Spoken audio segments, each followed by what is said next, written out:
Tujuan dari pembuatan makalah ini adalah untuk 1. Membahas tentang akibat pendudukan Jepang di Indonesia. 2. Membahas tentang janji kemerdekaan. 3. Membahas tentang PPKI. 1. Akibat pendudukan Jepang di Indonesia. A. Bidang politik. 1. Jepang melakukan kebijakan dengan melarang penggunaan bahasa Belanda dan mewajibkan penggunaan bahasa Jepang. 2. Struktur pemerintahan dibuat sesuai dengan keinginan Jepang. Setiap upacara bendera dilakukan penghormatan ke arah Tokyo dengan membungkukkan badan 90 derajat yang ditujukan pada Kaisar Tenno Heika. 3. Jepang juga membentuk pemerintahan militer dengan angkatan darat dan angkatan laut. B. Keadaan sosial, budaya, dan ekonomi. 1. Guna membiayai Perang Pasifik, Jepang mengerahkan semua tenaga kerja dari Indonesia, sukarela, sampai paksaan atau romusa. 2. Bahan makanan sulit didapat akibat banyak petani yang menjadi pekerja romusa. Gelandangan di mana-mana, pasar gelap tumbuh di kota-kota besar. 3. Uang yang dikeluarkan Jepang tidak ada jaminannya, bahkan mengalami inflasi yang parah. Pendidikan.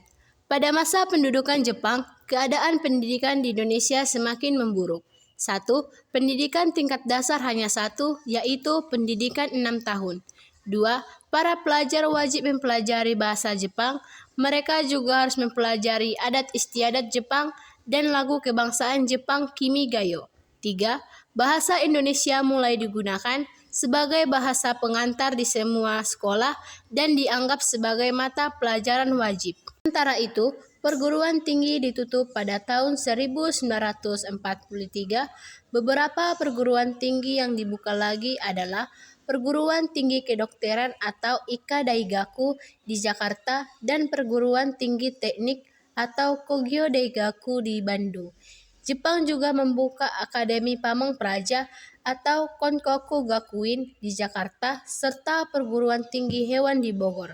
Pada saat itu, perkembangan perguruan tinggi benar-benar mengalami kemunduran. D. Birokrasi dan militer. 1. Dalam bidang birokrasi, dengan dikeluarkannya Undang-Undang Nomor 27 tentang Aturan Pemerintah Daerah dan Undang-Undang Nomor 28 tentang Aturan Pemerintah Shiu dan Tokubetsushi, maka berakhirlah pemerintahan sementara. Kedua aturan itu merupakan pelaksanaan struktur pemerintahan dengan datangnya tenaga sipil dari Jepang di Jawa.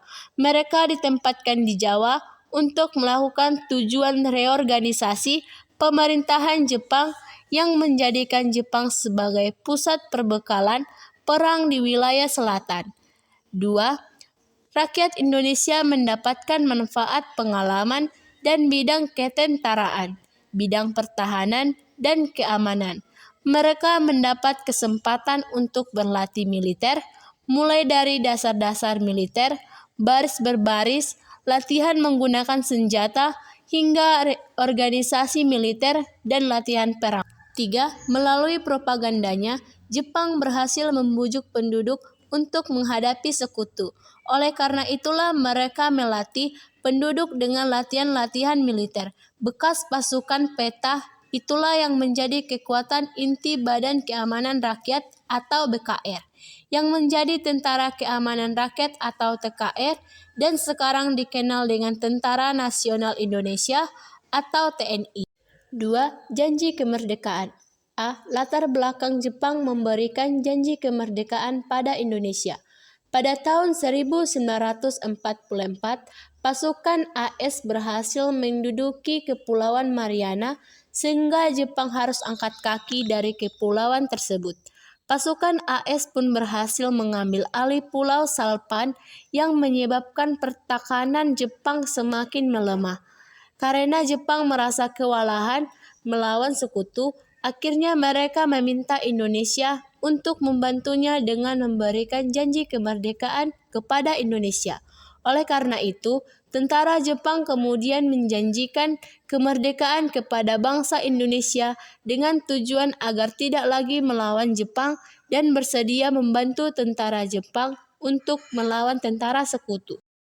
B. Langkah-langkah Jepang untuk merealisasikan janjinya. 1. Setelah diangkat Jenderal Kinaiki Kaiso, Jepang pun memulai memberikan izin kepada rakyat Indonesia untuk mengibarkan bendera merah putih di samping bendera Jepang Hinomaru.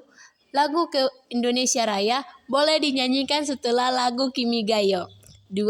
Selain itu, Letnan Jenderal Kumaiki Chihara dibentuknya Badan Penyelidik Usaha-Usaha Persiapan Kemerdekaan Indonesia atau BPUPKI pada 1 Maret 1945.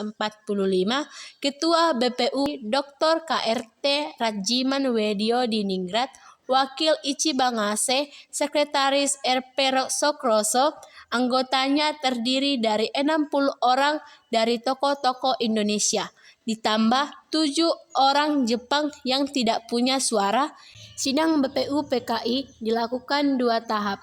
1. Sidang pertama 28 Mei 1945 sampai 1 Juni 1945 membahas dan merumuskan dasar negara Indonesia merdeka dilakukan di Gedung Chow-Sangi In di Jakarta. A. Mr. Muhammad Yamin. 1. Peri kebangsaan. 2. Peri kemanusiaan. 3. Peri ketuhanan. 4. Peri kerakyatan. 5. Kesejahteraan rakyat. B. Dr. Soepomo. 1. Persatuan. 2. Kekeluargaan. 3. Keseimbangan lahir dan batin. 4. Musyawarah. 5. Keadilan rakyat. C. Insinyur Soekarno. 1. Kebangsaan Indonesia atau nasionalisme. 2. Perikemanusiaan atau internasionalisme. 3. Mufakat atau demokrasi. 4. Kesejahteraan sosial. 5. Ketuhanan yang Maha Esa. Sebelum sidang pertama berakhir, BPUPKI membentuk panitia kecil yang terdiri dari 9 orang. Pembentukan panitia 9 itu bertujuan untuk merumuskan tujuan dan maksud didirikannya negara Indonesia. Panitia kecil itu terdiri atas Insinyur Soekarno, Muhammad Yamin, Mr. Ahmad Subardjo, Mr. A.A. Maramis, Abdul Kahar Mujakkar, Wahid Hasyim, H. Agus Salim, dan Abi Kusno Cokro Suyoso. Panitia kecil itu menghasilkan rumusan yang menggambarkan maksud dan tujuan Indonesia merdeka. Kemudian disusunlah rumusan bersama dasar negara Indonesia merdeka yang kita kenal dengan Piagam Jakarta. Sidang kedua 10-11 Juni 1945 membahas dan merumuskan Undang-Undang Dasar. 3. Panitia Persiapan Kemerdekaan Indonesia atau PPKI. BPUPKI kemudian dibubarkan setelah tugas-tugasnya selesai. Selanjutnya dibentuklah Panitia Persiapan Kemerdekaan Indonesia atau PPKI pada 7 Agustus 1945. Badan itu beranggotakan 21 orang yang terdiri dari 12 orang wakil dari Jawa, 3 orang wakil dari Sumatera, dan 2 orang dari Sulawesi, dan masing-masing 1 orang dari Kalimantan, Sunda Kecil, Maluku, dan golongan penduduk Cina. Ditambah 6 orang tanpa izin dari pihak Jepang. Panitia inilah yang kemudian mengesahkan Piagam Jakarta sebagai pendahuluan dalam pembukaan Undang-Undang Dasar 1945, 18 Agustus 1945. Kesimpulan. 1. Kedatangan Jepang yang dianggap sebagai saudara tua pada mulanya disambut dengan penuh harapan. Namun, perlakuan yang kejam terhadap rakyat Indonesia menimbulkan kebencian rakyat Indonesia pada Jepang. 2. Dampak pendudukan Jepang di Indonesia menjadikan rakyat semakin sengsara serta kehidupan yang semakin sulit. Semua gerak dikontrol oleh pemerintah Jepang. Selama itu pula Jepang menerapkan kebijakan ekonomi berdasarkan ajas ekonomi perang, yaitu menerapkan berbagai peraturan, pembatasan, dan penguasaan produksi oleh negara untuk kemenangan perang. 3. Mobilisasi massa menimbulkan kesengsaraan dan penderitaan, bahkan korban jiwa, yaitu Romusa yang kemudian oleh pemerintah Jepang disebut sebagai prajurit pekerja.